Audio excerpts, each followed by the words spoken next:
कैसे हो दोस्तों। स्वागत करता हूँ आप सबका एक नए एपिसोड में। एपिसोड के एंड में बने रहना, मेरे को कुछ इम्पोर्टेंट बात करनी है। तो चलिए शुरू करते हैं।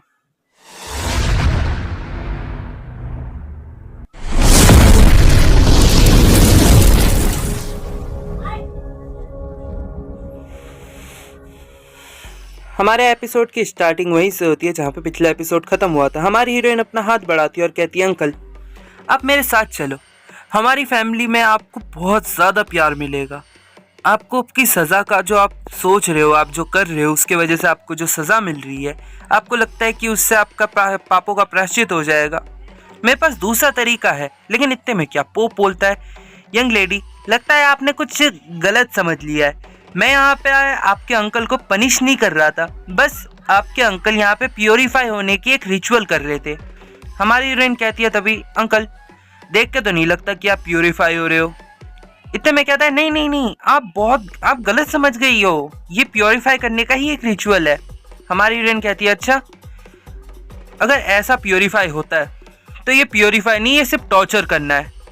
अंकल मैं आपसे कह रही हूँ कि इस चीज़ से आपको कुछ नहीं मिलेगा, मैं आपको दूसरा तरीका बताऊंगी। तभी क्रोनो चिल्लाने लगता है, तो क्या प्लानिंग कर रही है, हाँ यहाँ पे आके मजाक कर रही है। हमारी हीरोइन उसका हाथ पकड़ लेती है, वो बोलता है निकल जाए यहाँ से, लेकिन हमारी हीरोइन अपना मैजिक यूज करती है। पोप की भी आंखें चौंधरा जाती है, वो देखने लगता है कि वहां पे जो क्रोनो है उसके घाव धीरे धीरे भरने लग रहे हैं, और जो पुराने घाव थे वो भी धीरे धीरे गायब होने लग रहे हैं। पोप कहता है, अरे ये क्या हुआ, तुम्हारे घाव ठीक हो गए। हमारी हीरोइन भी मन में सोच रही होती है, मेरा काम कर गया मैजिक। पोप सोचता है कोई हाई हीलिंग भी करेगा ना, तब भी इतना ताकतवर मैजिक करना नामुमकिन है। हमारी हीरोइन कहती है, कैसा लगा, मैंने कहा था ना, मैं कह रही हूँ कि मैं आपके पापों का प्रायश्चित करने में मैं आपकी मदद करूंगी, तो आपको चिंता करने की जरूरत नहीं है, आपको ये सब करने की जरूरत नहीं है, चलो चलते हैं। वो कहता है, अच्छा ठीक है, और मन में सोच रहा पता नहीं मैं किस मुसीबत में फंस गया। तभी हमारी हीरोइन बोलती है, अंकल क्रोनो आपको पता है ना मैं यहाँ पे क्यों आई हूँ, मेरे को किसी से मिलना इम्पोर्टेंट है, आप चलो कि मेरे को ले चलो ना पहले उसके पास। हमारी हीरोइन ऐसे ही उसको परेशान कर रही होती है कि मेरे को ले चलो उसके पास। तभी जो क्रोनो होता है वो कुछ सोच बोल ही नहीं रहा होता, भड़क गया होता है। हमारी हीरोइन ने उसको इतना पका दिया होता है, वो कहता है, हाँ मुझे पता है तू यहाँ पे लुक्सियन से मिलने आई है और मैं तेरे को उधर ही लेके जा रहा हूँ, तो चुपचाप मेरे साथ चल। हमारी हीरोइन कहती है, अच्छा सच्ची में आप मेरे को लुक्सियन के कमरे के पास लेके चल रहे हो, चलो चलो। वो कह रहा होता है कि तूने जो कहा क्या वो सच है, मेरे को फिलहाल पूरी बात तेरी बातों पे तो उतना यकीन है नहीं, लेकिन मैं कोशिश कर सकता हूँ तेरी बातों पे यकीन करने का। हमारी हीरोइन कहती है, सच्ची में मैं अपना पूरा ट्राई करूंगी, मैं आपको सच्ची बोल रही हूँ, मैं आपको वो चीज़ दूंगी जो आप चाहते हो।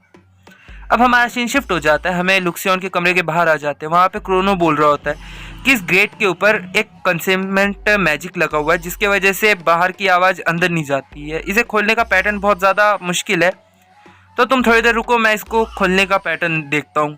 हमारी हीरोइन कहती है कि मैं आवाज़ दे के इसे बुला लेती हूँ। वो बोलता है, हाँ कर लो।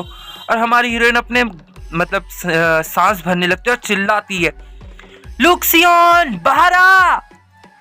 और हमारी हीरोइन को इतनी तेज चिल्लाते हुए सुन के जो क्रोनो होता है उसके कान बहरे हो जाते हैं। बोलता है, वदा तू कर क्या रही है, मेरे कान फट जाएंगे, बाहर से आवाज़ नहीं जाएगी अंदर। लेकिन क्या, इतने में गेट खुल जाता है। ये दोनों देखते हैं और हमें दिखाया जाता है जो लुक्सियन है वो धीरे धीरे बाहर आ रहा है। भाई लुक्सियन भी बड़ा हो गया, हैंडसम लग रहा है ना। हमारा लुक्सियन बाहर आता है, कहता है, मास्टर आपको ऐसे देख के मुझे बहुत ज़्यादा खुशी हो रही है, आपको सही सलामत यहाँ पे देख के मेरे को बहुत ज़्यादा खुशी हो रही है। हमारी हीरोइन कहती है, तुझे तक कहने की ज़रूरत नहीं आ रही, ऐसे घुटने में। वो कहता है, नहीं नहीं, ये मेरी खुश नसीबी है कि मैं आपके काम आ पाया मास्टर। हमारी हीरोइन को तभी याद आता है कि पीछे क्रोनो खड़ा है और लुक्सियन उसे मास्टर कह रहा है। क्रोनो का मुंह बिगड़ जाता है। हमारी हीरोइन कहती है, नहीं नहीं आप गलत समझ रहे हो अंकल, ऐसा कुछ नहीं है, ये तो बस थोड़ी बहुत ऊंची नीची बात है, मैं आपको बाद में बताऊंगी। तभी हमारी हीरोइन कहती है कि तुम्हें ऐसे मेरे को मास्टर कहने की अब ज़रूरत नहीं है, और तुम खड़े हो जाओ। क्रोनो को अभी भी शक हो रहा होता है कि लुक्सियन इसे मास्टर क्यों बोल रहा है, हमें पता है ना। तभी जो लुक्सियन होता है वो बोलता है कि मास्टर मुझे पता है आप यहाँ पे मेरे साथ फेस्टिवल में घूमने के लिए आए हो ना, फेस्टिवल के बारे में लिखा हुआ है, आप लोग पढ़ सकते हो। हमारी हीरोइन भी सोच रही थी, हाँ हाँ, फिर बोलती है, हाँ हाँ मैं तुम्हारे साथ फेस्टिवल में जाने के लिए, तो मैं तुम्हें यहाँ पे बुलाने के लिए आई हूँ। लुक्सियन भी बहुत खुश हो जाता है, बोलता है, मुझे पता था मास्टर, और मैं भी तैयार हूँ, तो हम कब जाएंगे? हमारी हीरोइन कहती है फिलहाल रुक जाओ, अभी कुछ इंपॉर्टेंट काम है, फिर हम कुछ टाइम में चलते हैं। वो कहता है कोई ना मास्टर, मैं आपके लिए इंतज़ार करने के लिए पूरा रेडी हूँ। हमारा जो वो भड़क जाता है क्रोनो, हमारा सीन शिफ्ट हो जाता है एक गैम्बलिंग हाउस की तरफ रात में, जहाँ पे एक बंदा कुछ डॉक्यूमेंट्स को इधर उधर कर रहा होता है, पढ़ रहा होता है। इतने में वहाँ पे एक ब्लू हेयर वाला एक आदमी आने लगता है, और जो ये गैम्बलिंग हाउस का मैनेजर है ये भी देखता है, अरे आप आ गए, मैं आप ही का इंतज़ार कर रहा था। ऐसा लग रहा है कि हम फिर से दोबारा मिल रहे हैं, ऐसा लग रहा है कि कल हम लिविंग रूम में ही मिले थे। तभी ब्लू हेयर वाला आदमी कहता है कि पॉइंट पे आते सीधा, और मैंने जो तुम्हें बोला था उसका क्या हुआ? जो आइडिया दिया था मैंने तुम्हें, वैसे कंप्लीट तो हो गया होगा, तुमने क्या सोचा उसके बारे में? तभी जो ये गैम्बलिंग हाउस का मैनेजर होता है बोलता है कि हाँ आपने जो आइडिया बोला था मैं समझ गया, और मैं भी एग्री करता हूँ। तभी वो जो ब्लू हेयर आदमी होता है वो बोलता है कि चलो, तो फिर मैं अब जाके अपनी बेटी को वापस लेके आता हूँ। वद्दा, ये हमारी हीरोइन का रियल फादर है।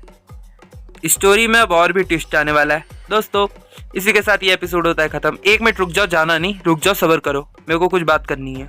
आप ये वाली पिक्चर देखो, यहाँ पे साफ साफ बोल दिया है कि जो अभी ये जो I don't want to raise by you का जो चैप्टर है उसका इतना ही है, और इससे आगे आने में अभी टाइम लगेगा। एक एपिसोड का एक चैप्टर करके आ रहा है, इस वजह से मेरे पास भी और कोई चैप्टर है नहीं। और जो मैंने कल वाले वीडियो में बोला था, जो मैं लाने वाला था, मतलब आप लोग बोल रहे हो कि नहीं लाओ मत लाओ, तो मैं भी समझ गया कि नहीं लाना चाहिए। और फिर जो पुराना सीरीज़ था मेरे पास वाई आई एम हियर का, तो ठीक है, मैं उसको पहले कंटिन्यू करता हूँ, उसको फिनिश करता हूँ, उसके बाद दूसरी एपिसोड दूसरी सीरीज़ लाएंगे, क्योंकि उसमें भी ज़्यादा चैप्टर नहीं है। मैं 33 तक 35 के पास हूँ, और उसमें 65 के आसपास के कुछ चैप्टर्स है, तो चलता है। ठीक है, तो bye bye, take care, sayonara. अगर एपिसोड अच्छा लगा हो तो लाइक कर दीजिएगा, पसंद आए तो सब्सक्राइब कर दीजिएगा, प्यारा सा कमेंट कर दीजिएगा। चलिए मिलते हैं आपसे अगले एपिसोड में, बाय बाय।